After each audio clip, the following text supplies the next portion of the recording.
Welcome. In front of me is an Archos Oxygen 57, and today I will show you how to copy contacts from SIM card to the device.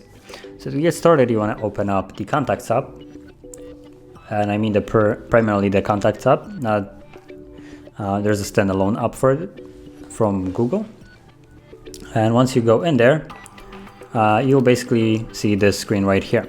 So all you need to do is just tap on the dots, go into the settings, and at the bottom you will find import options. Tap on the import and select SIM card because it's primarily where we as an example what we're using, and it should load all the contacts that are on it.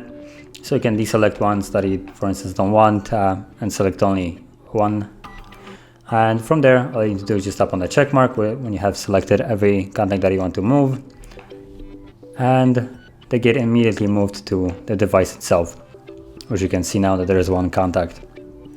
So that is how you remove the contacts, and if you found this very helpful, don't forget to hit like, subscribe, and thanks for watching.